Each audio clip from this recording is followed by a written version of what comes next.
कि मुझे भी कॉलेज की दिनों में जैसे एक लड़की पसंद आई थी। उस समय मैं क्या वही इंटर में पढ़ रहा था, लेकिन वो इतनी सुंदर थी और मैं, आप देख रहे हैं वीडियो बनाते समय शायद मैं थोड़ा सा और अट्रैक्टिव लगने की कोशिश करता हूँ।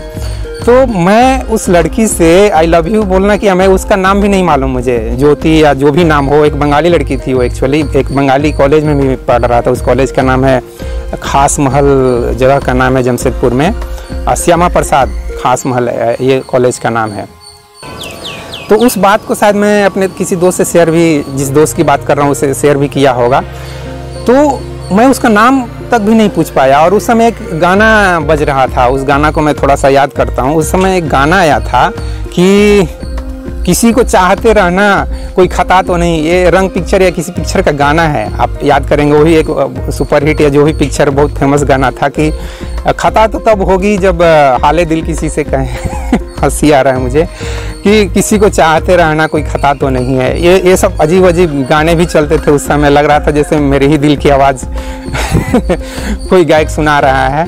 तो उस गाने को क्या करें, मैं सुन लेता था कि हाँ चलो ठीक है।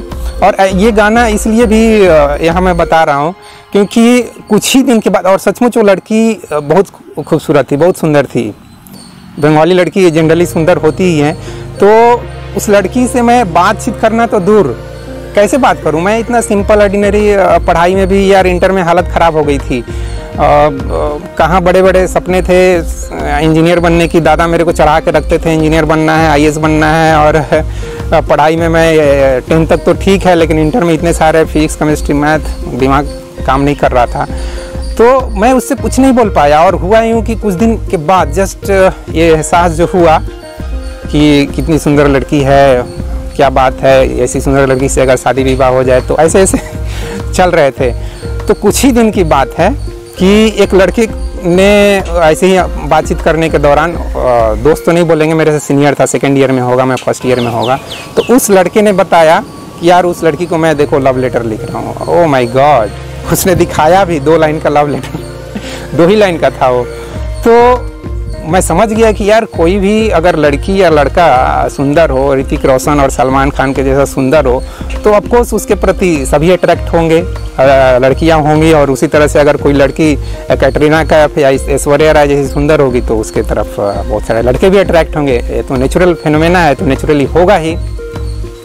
तो समझ लो ये घटना बस इतनी ही है। मतलब उस दिन जिस दिन वो लेटर दिखाया, मैं सोचा कि ठीक है, इसके बहुत सारे दीवाने बोलो या जो भी हो, तो इस तरह के बहुत सारे, तो कहानी वहीं पे ख़त्म हो गई। उसके बाद तो कहानी, फिर दूसरी कहानी ये शुरू होती है कि जिस लड़की से मैं शादी कर लिया हूँ, उस लड़की से भी मेरे को थोड़ा ये हो गया था, मतलब प्यार जैसी चीज़ कुछ हुआ था। वो नवंबर में मिला और फिर मैं दिसंबर में गवर्नमेंट नौकरी ज्वाइन किया। क्योंकि जब तक मैं गवर्नमेंट नौकरी ज्वाइन नहीं किया ना, मेरा दिमाग को जैसे ठंड नहीं मिल रही थी, शांति नहीं, प्राइवेट नौकरी में मेरे को संतुष्टि नहीं हो रहा था, कब नौकरी से निकाल दिया जाएगा मालूम नहीं।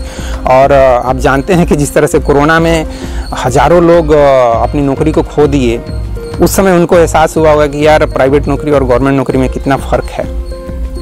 तो जो भी हो दोस्तों, मैं उस लड़की से पहली जब बार मिला नवंबर में किसी रिलेटिव के घर, तो उससे मैंने कुछ 5 मिनट बातचीत किए।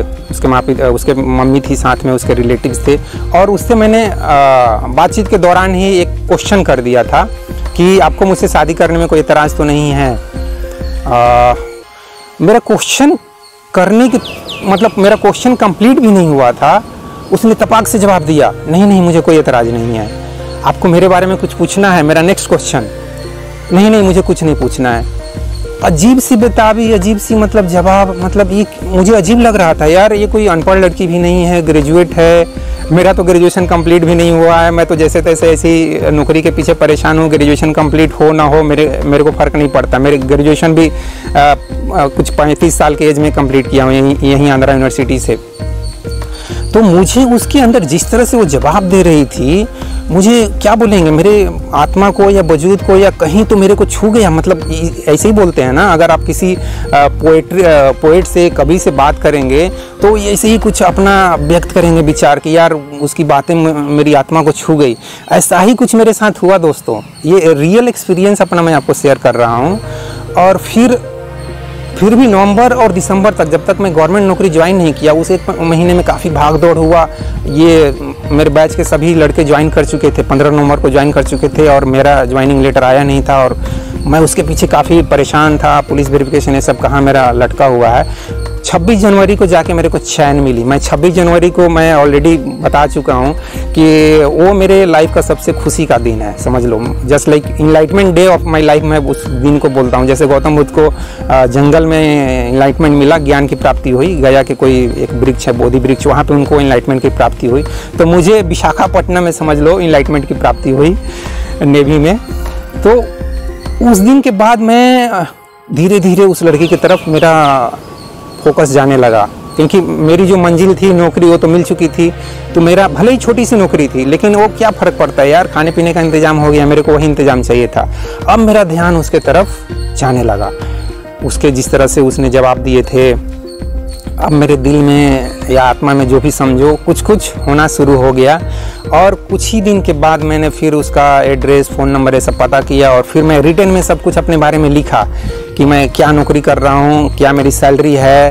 पहले मैं प्राइवेट नौकरी कर रहा था, उस समय क्या मेरी सैलरी थी और मेरे पास कितने खेत हैं, मेरे पिताजी क्या करते हैं, सब कुछ एक ही पत्र में एक तरह से कन्फर्मेशन लेटर लिख के भेज दिया कि इसके बाद अब तुम फैसला करो कि तुमको शादी मुझसे करना है कि नहीं करना है। मेरे पास फ़ोन नंबर भी थे, लेकिन मैं फ़ोन पे सब कुछ कैसे बोल सकता हूँ, नहीं बोल पाया। मैं सब कुछ रिटन में दे दिया। पत्र आने में उधर से लेट हो रहा था। मेरे पास उस समय मोबाइल का ज़माना नहीं था, उसके घर पे फ़ोन था, लेकिन मेरे पास ऐसा कुछ फ़ोन नहीं था, मोबाइल नहीं था। तो मुझसे बर्दाश्त नहीं हुआ। तो करीब करीब 1 सप्ताह के बाद मैं फ़ोन किया तो जैसे ही फ़ोन किया लड़की ने उठाई और मैं बोला मेरा पत्र मिला क्या? बोली हाँ मिल गया, पढ़ ली। तो फिर क्या, एक बार में समझ में नहीं आता है। मैं इमोशनल हो गया।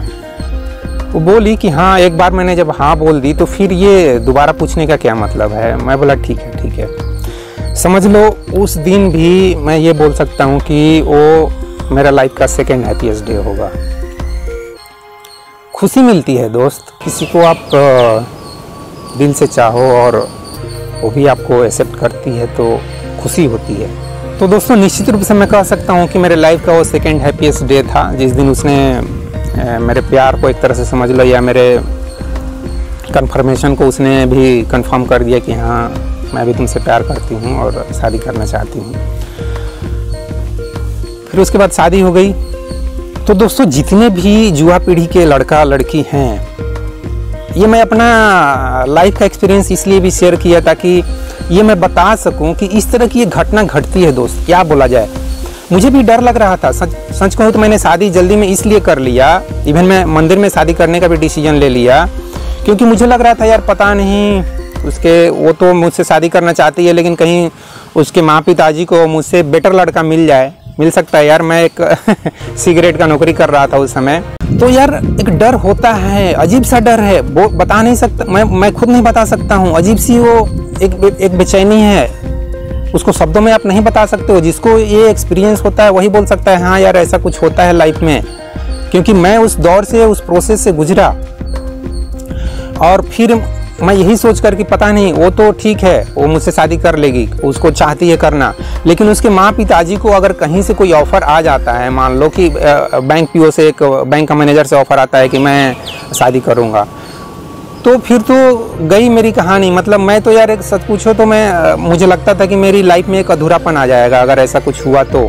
और उसी डर से सच पूछो तो मैंने डिसीजन ले लिया कि हाँ मैं पहले शादी कर लेता हूँ, बहन की शादी मैं बाद में कर दूंगा, अभी मैं खुद अपनी शादी कर लेता हूँ। तो इस तरह से मैं जल्दीबाजी में डिसीजन इसलिए लिया क्योंकि प्यार एक अलग ही टाइप का एक डर भी है, एक बेचैनी भी है, बता नहीं सकते हैं शब्दों में।